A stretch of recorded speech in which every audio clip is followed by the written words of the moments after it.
ইসলাম আসলে কি হবে? কোন মেয়েরা ধর্ষিতা হবে না। ইসলাম আসলে কি হবে? কোন মেয়েদের উপরে অ্যাসিডে জব্দ করা হবে না। ইসলাম আসলে কি হবে? জাহাঙ্গীর ইউনিভার্সিটির 100 মেয়েকে ধর্ষণ করার পরে সেঞ্চুরি পালন করা হবে না। ইসলাম আসলে কি হবে? কোন মহিলাকে ধর্ষণ করার পরে হত্যা করা হবে না। ইসলাম আসলে কি হবে? কোন বিধবা মহিলা না খেয়ে থাকবে না। ইসলাম আসলে কি হবে? প্রত্যেকটা মহিলার অধিকারকে বাস্তবায়ন করা হবে। ইসলাম আসলে কি হবে? আমার প্রত্যেকটা মা বোনকে সম্মানিত করা হবে, ইজ্জত দেওয়া হবে, তাদের মর্যাদাকে বাড়িয়ে দেওয়া হবে। অথচ তোমরা কি করেছ? আমাদের মহিলাদের অধিকার নামে আমার মা বোনকে পণ্য বানিয়েছ।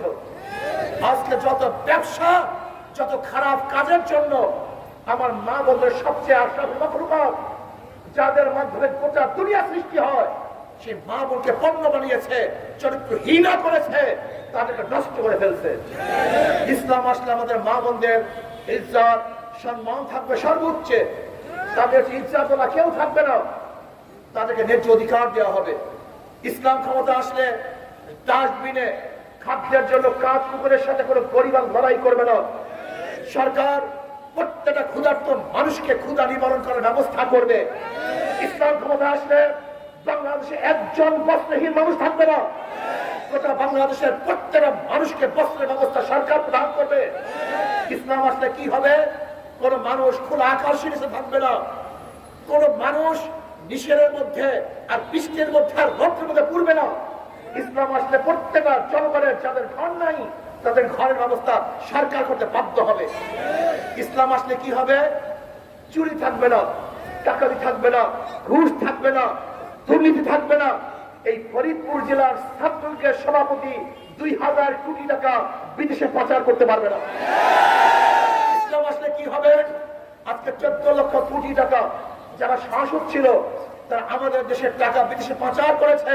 ইসলাম আসলে বাংলাদেশে একটা টাকা বিদেশে পাচার হবে না। আজকে ইসলাম আসলে কি হবে আপনারা জানেন?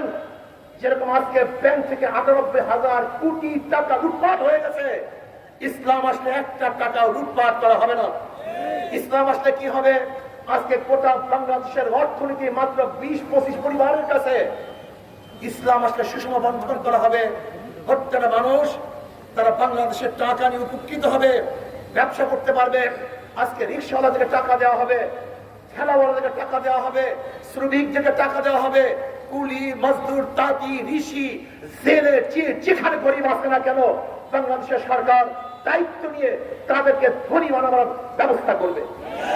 আমি আশ্চর্য হয়ে যাই, আজকে শিক্ষিত সমাজ তোমাদেরকে দেখে আমি আশ্চর্য হয়ে যাই। দেখো, ইসলামের প্রত্যেকটা অর্থনীতি গরিবদের জন্য। ইসলামের মধ্যে গরিব ধনী হয়, আর বর্তমান পুঁজিবাদী অর্থনীতি ধনী ধনী হয়, গরিব গরিব হয়।